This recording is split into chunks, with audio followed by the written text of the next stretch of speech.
The ride home was, as always, a bit of an anticlimax.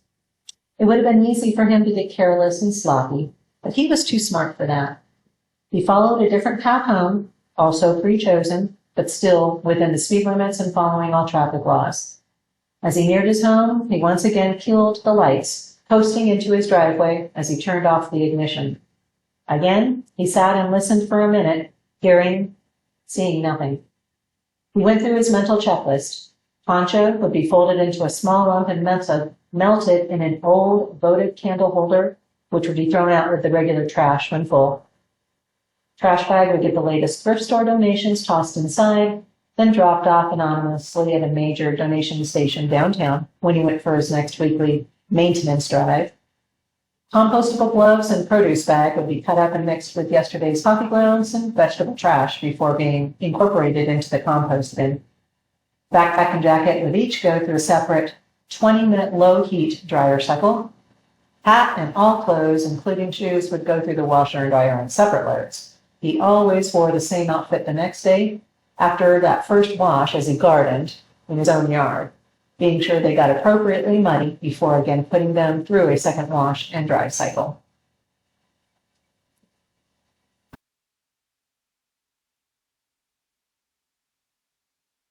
Pleased with his night's work, he got out and closed the door with a soft hip bump, once again putting the cloth cover over the car. One last pause to assess his environment. Everything was quiet. He glanced at his watch. 2:22 a.m. That's an angel blessing in the repeating numbers, he thought to himself. Now, time to do some laundry.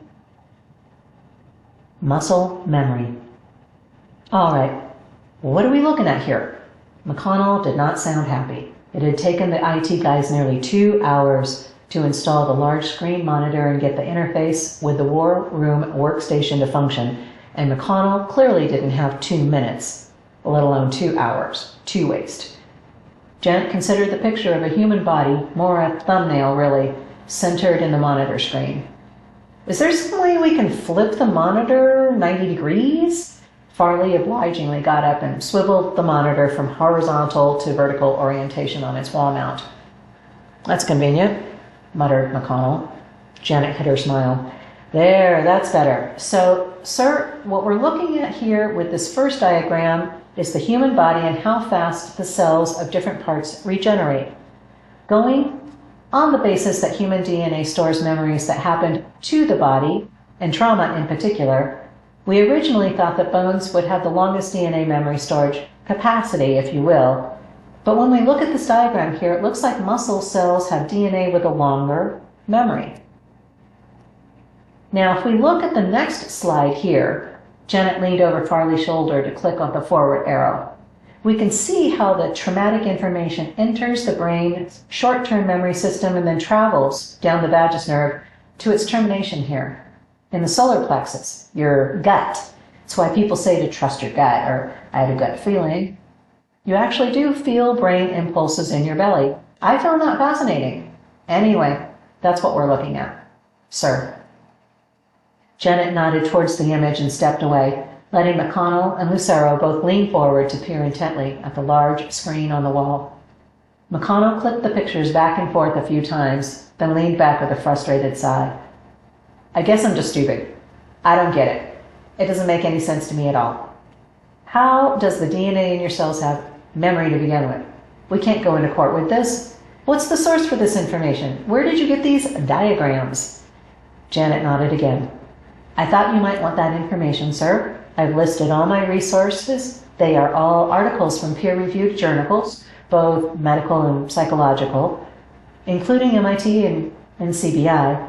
Appendix 6 to my report, sir. I never cared for psychology. I'll take your word for it, but the judge won't. We need more. What's the next test about? What are we doing on that? Lucero interjected. I've asked Thorne to set up a new protocol using muscle tissue from the solar plexus of the same victim as the sample was taken for the last test. We're hoping we'll see DNA memories leading up to the murder like a face. His voice fell silent. McConnell humped again and turned to look at Janet appraisingly. I'll just get that protocol written up now, sir, if you'll excuse me. McConnell waved her off, so Janet made a hasty retreat out the door. I glanced out my apartment window as I was getting ready for my ride to the police station with the lens for yet another test. Watching the trees lashing back and forth in the gale force winds, the rain coming down in ragged bursts, I was glad I wasn't the one having to be on the road driving today. Houston was in the full force of hurricane season. Having narrowly missed getting clobbered by Hurricane Jason, we'd been lucky to see just the edges of the storm as it slammed into Louisiana. We had flooding, downed power lines and trees, and the usual damage a lot of wind and rain caused in urban areas. Lots of people had lots of plywood for temporary window coverings. I got off lucky. My little apartment was pretty much unscathed, nestled as it was in the midst of other much taller buildings. I glanced at my umbrella leaning against the front door frame, looked outside again, and decided my umbrella would be useless. I tied my hair up in a bun and threw on my windbreaker. The hood would have to do. The best thing I could say about the weather is it was nasty enough to keep my neighbors inside, glued to their TVs or computers, and not looking outside as I scurried out the door, down the stairs, and hopped into the waiting police car. Wouldn't that just get them to talking? I was glad that they had at least sent an unmarked car and not a patrol car. I made my way down the stairs, pushing my way against the headwinds and stinging rain pellets to a dark blue car parked at the curb. For a moment, I wasn't sure if I should get in the front or the back, but the front passenger door popped open, so I ducked inside quickly. Glancing over as I decided where to put my purse and bag, I recognized the driver, Officer Farley. I tried not to wince as I busied myself getting my seatbelt buckled. "Good morning," I said cheerfully, hoping my voice masked my disappointment. "Good morning. How's it going?" he answered. "Good, thanks," I chirped. "You?" "Good. Nice weather, huh?" I laughed quietly. The inevitable weather conversation gamut, always a safe bet. "Could have been worse, I suppose," I said, glancing at him for a reaction. "Suppose so." I nodded. "Thanks for the ride. I really appreciate it." "Sure," Officer Farley said, nodding as he wound his way through the downtown maze, dodging downed tree branches with ease. "City's going to have a mess to clean up after this," I ventured, another attempt at conversation. "Yep, that's for sure. Don't worry about the ride, though. Glad of the chance to get out of the station for a bit." I managed, not sure what to say about that. "I didn't know what to think of you, when you first showed up at the station." I chuckled. "I didn't know what to think about me either, then. Not sure I know much more now." Farley chuckled in response, then, "That thing's really something, Though I don't understand what you're doing with it or how it works. But, well, I know what I saw, what we all saw. That was really something." I nodded. I couldn't think of anything to say in response to that. After a moment, I added, "I'm really hoping this will be the last time that you'll be able to see something that will help you stop this guy." "Me too," he nodded emphatically. "He's way too good at hiding his tracks.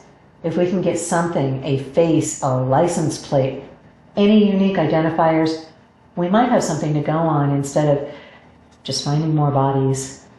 Farley's voice trailed off into silence. We sat there in silence for the rest of the drive in, not saying anything, each of us engrossed in our own thoughts, focused on only one thing: stopping this madman from murdering another child.